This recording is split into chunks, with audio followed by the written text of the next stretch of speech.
কি করব আমি পিঠা। এটা হচ্ছে সরু চাকলি। সরু চাকলি পিঠার জন্য আমি বিউলির ডাল ভিজিয়ে নিয়েছি হাফ কৌটো, আর চাল ভিজিয়ে নিয়েছি 1 কৌটো। এগুলো আমি আলাদা আলাদা করে বেটে নেব। বেটে নিয়ে আমি দেখাবো কিভাবে করব আর কী কী লাগছে।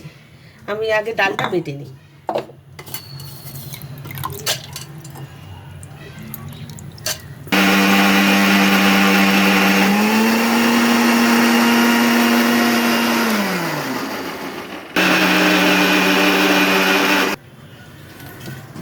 ডালটা বেটে নিয়েছি, চালটাও বেটে নিয়েছি।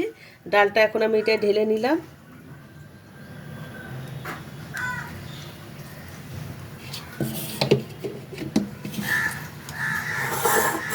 এবার এই চাল বাটার মধ্যে আমি এই ডাল বাটাটা দিয়ে দেবো।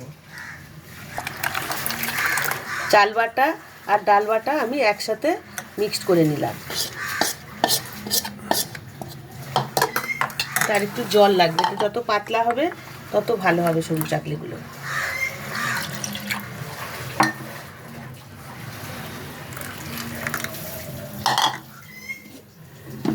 তবে এটায় নুন দেবো আমি, হাফ চামচের মতো নুন দেবো। দিয়ে এটাকে আমি ভালো করে ফেটিয়ে নেব। যত ভালো ফেটানো হবে পিঠে পুলি তত ভালো হয়। এই পিঠে বানানোর জন্য সামান্য উপকরণ। ব্যাটারটা আমার রেডি হয়ে গেছে দেখুন। বিউলির ডাল ভিজিয়ে রেখেছিলাম আর চাল ভিজিয়ে রেখেছিলাম, বেটে একসাথে মিক্স করে নিয়েছি। আর লাগছে এই যে তেল, আমি চাটুতে জাস্ট লাগিয়ে নেব। আর নুন নিয়েছি, গুড় লাগবে গুড় দিয়ে খাওয়ার জন্য। এটা সবাই খেতে পারবে, যাদের সুগার আছে তারাও খেতে পারবে। আমি এখন এই চাটুর মধ্যে একটু তেল বুলিয়ে নিলাম। এখন আমি এই বাটিটা করে নিয়ে যাচ্ছি, পড়ে না যায় চারিদিকে। এইবার দিয়ে দিলাম, একটা গোল করে দিয়ে দিলাম। এটা ঠিকঠাক গোল করার জন্য আমি একটা তেজপাতা নিয়ে নিয়েছি।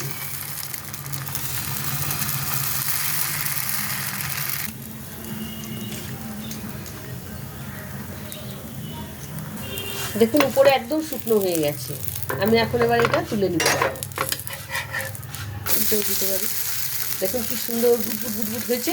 এটা মানে খুব ঠিক ঠিক ব্যাটারটা হয়েছে, তার জন্য এই ছিদ্রগুলো দেখা যাচ্ছে।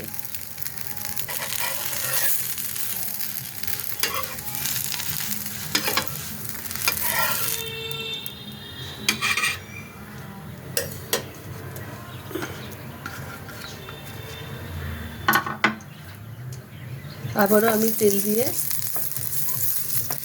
কড়াইটা গরম হয়ে গেছে, এখন তাড়াতাড়ি করতে হবে। ব্যাটারটা আবার 1 চামচ নিয়ে নিলাম, 1 হাতা নিয়ে এইভাবে আমি দিয়ে দিলাম।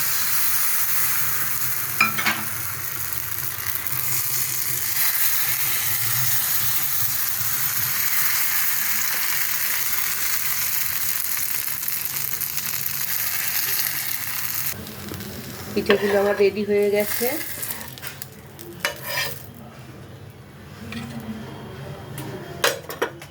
খুব সুন্দর হচ্ছে পিঠেগুলো। পিঠে ভালো হলে পিঠে তৈরি করতে খুব মজা আসে।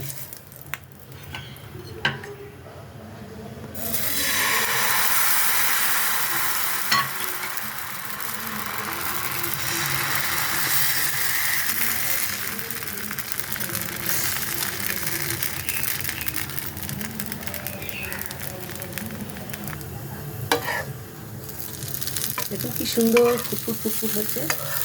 এই পিঠের এটাই বিশেষত্ব। রেডি হয়ে গেছে সরু চাকলি। এই সরু চাকলি এই খেজুরের গুড়, পাতলা গুড় দিয়ে শীতকালে খুব ভালো লাগে। গরম গরমও ভালো লাগে, ঠান্ডা হলেও ভালো লাগে। পিঠা মাত্রই বাসি পিঠা খুব ভালো লাগে।